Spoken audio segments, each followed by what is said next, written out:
I started to start to play the piano at the age of 7. That aunt took me to a piano teacher, and I was studying. She was my only teacher. There was a concert at the conservatory. I was in the middle of this student concert. I played, and the electricity went off, but I continued to play in the dark, the pieces that I played. They all say, this is a wunderkind, and blah, blah.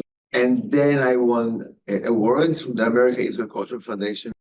I won awards from the American Israel Cultural Foundation, it is the foundation of Isaac Stern, Vera Stern. On the age of 19, this was my first piano international competition. And then I moved to my second teacher, which is Ariel Vardi. So this was at the age of 19. I went to a piano competition in Geneva. I won second prize. Then I went to Munich. My professor wanted me very much to go to Munich. It's a very good competition. I was there 12 years ago. I had a sabbatical from the Tel Aviv University, and I came here, and I kind of didn't want to come back. I had to decide what to do and I met Charles, so this was also a factor, and I got the green card as an extraordinary ability as an artist, which was very difficult to get, but I got it. And I started to teach at NYU at that time. So it was very difficult for me to decide what to do, but I decided to stay, and I had to give up the position in Tel Aviv, which was a little bit difficult. My mother was really upset. My professor was upset. They were all upset. How can I do such a thing? And I had to shy. The hands, the fingers, and the emotions, and everything goes so fast in the memory. And usually we play without music, so you have to be very focused on memory. I mean, when you start to go outside and think about, oh, how do I feel? And that's very bad, actually. That's really bad. Or how is the audience, or the light, or something, the noise, or that's really bad.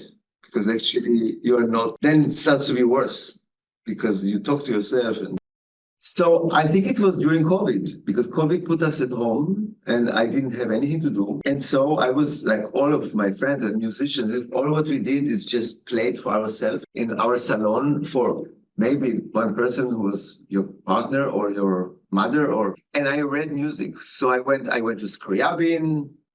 I remember to all the French repertoire, some like all kind of composers I didn't touch usually, Poulenc, mazurkas, but Scriabin. I didn't know so much of them, and I discovered so many mazurkas, so many small pieces of Scriabin that it's amazing. And then I came to the Grieg by chance. A friend told me about Grieg. Actually, a piano technician from Stanway. She told me, listen, this Grieg, you have to listen to Grieg with Guinness. I think it will really fit you to play them. I was mesmerized from the beauty of them and started to get in it. And again, COVID, it was a long time, 2 years. And so I just had 20, 30 of them playing. So I said, okay, the next time that I have a concert, I will play them. So I did one session of 3 days. And then after half a year, prepared the other session of another 3 days. And so for 2 sessions during a year, recorded them, and then there was the working with the sound engineer, which was another few months to dig into this and correct that. A CD, for me, it's a process of a year and a half. And then coming another half year until it's out. So I think it's a 2 years process. I can't play more than 3 times, 4 times the take. When I play the 5th time, I will not improve anything anymore. I did everything. So first, usually, for me, it's a take that I actually want to hear myself and hear the comments of tone. I understand some things, maybe with the tempi, maybe with the sound, maybe some correction. Usually with me, second take is good, and third take is really better, and fourth start to be not so good anymore because it's already too much. I think a recording is like a package. It's good, the sound is wonderful, and it's clean, and there are not any mistakes. It can be lovely and beautiful and even very impressive.